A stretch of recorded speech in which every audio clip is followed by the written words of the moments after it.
ನಮಸ್ಕಾರ ಸ್ನೇಹಿತರೆ, ನೀವು ಜಮೀನು ಖರೀದಿಸಲು ಯೋಚಿಸ್ತಾ ಇದ್ದೀರಾ ಅಥವಾ ಈಗಾಗಲೇ ಜಮೀನು ನೋಡ್ತಾ ಇದ್ದೀರಾ?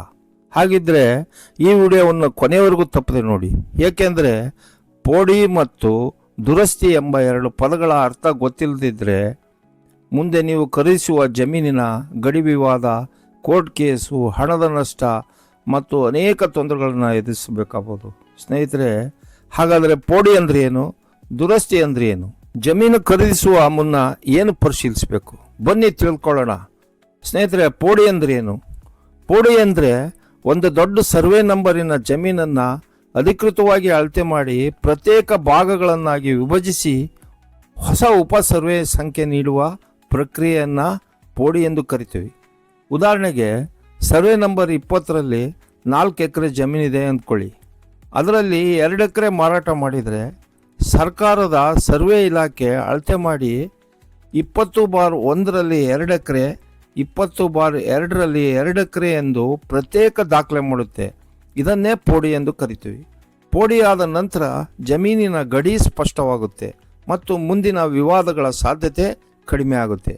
ಆಗ ನೀವು ಸರ್ವೆ ನಂಬರ್ 20/1ರಲ್ಲಿ 2 ಎಕರೆನಾದರೂ ಖರೀದಿಸಬಹುದು, ಇಲ್ಲ ಅಂದರೆ ಸರ್ವೆ ನಂಬರ್ 20/2ರಲ್ಲಿ 2 ಎಕರೆನಾದರೂ ಖರೀದಿಸಬಹುದು. ಹಾಗಾದರೆ ದುರಸ್ತಿ ಅಂದರೆ ಏನು?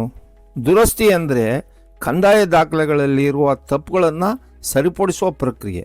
ಉದಾಹರಣೆ, ಮಾಲೀಕರ ಹೆಸರಲ್ಲಿ ತಪ್ಪು, ನಾಗರಾಜ ಎಂಬ ಹೆಸರು ನಾಗಪ್ಪ ಎಂದಾಗಿರೋದು, ಜಮೀನಿನ ವಿಸ್ತೀರ್ಣದಲ್ಲಿ ವ್ಯತ್ಯಾಸ ಆಗಿರೋದು, ಸರ್ವೆ ನಂಬರು ತಪ್ಪಾಗಿ ದಾಖಲಾಗಿರೋದು, ಗಡಿ ವಿವರದಲ್ಲಿ ದೋಷ.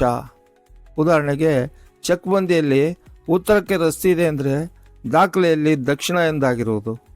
ಇವುಗಳನ್ನು ಕಾನೂನುಬದ್ಧವಾಗಿ ಸರಿಪಡಿಸುವುದೇ ದುರಸ್ತಿ ಅಂತ ಕರಿತೀವಿ. ಸ್ನೇಹಿತರೆ, ಪೋಡಿ ಇಲ್ಲದೆ ಜಮೀನು ಖರೀದಿಸಿದರೆ ಏನಾಗ್ಬೋದು? ಪೋಡಿ ಮಾಡಿಸದೆ ಜಮೀನು ಖರೀದಿಸಿದರೆ ಜಮೀನಿನ ನಿಖರ ಗಡಿ ತಿಳಿಯದೇ ಇರ್ಬೋದು. ಅಕ್ಕಪಕ್ಕದ ಜಮೀನವರಿಂದ ಗಡಿ ವಿವಾದ ಉಂಟಾಗ್ಬೋದು. ಮುಂದೆ ಮನೆ ಕಟ್ಟಲು ಅಥವಾ ಸಾಲ ಪಡೆಯಲು ಹೋದರೆ ತೊಂದರೆ ಆಗ್ಬೋದು. ಸಾಕಪ್ಪ ಜಮೀನು ಸಹವಾಸ ಎಂದು ಜಮೀನು ಮಾರಾಟ ಮಾಡೋಕ್ಕೆ ಹೊರಟ್ರೆ ಸಮಸ್ಯೆ ಎದುರಾಗ್ಬೋದು. ಹಾಗಾಗಿ ಜಮೀನು ಖರೀದಿಸುವಾಗ ಮೊದಲು ಕಡ್ಡಾಯವಾಗಿ ನೀವು ಪೋಡಿ ಆಗಿದೆಯಾ, ದುರಸ್ತಿ ಆಗಿದೆ ಎಂಬುದನ್ನು ಚೆಕ್ ಮಾಡ್ಕೊಳ್ಳಿ. ಸ್ನೇಹಿತರೆ, ಜಮೀನು ಖರೀದಿಸುವ ಮೊದಲು ಈ ದಾಖಲೆಗಳನ್ನು ಪರಿಶೀಲಿಸಿ.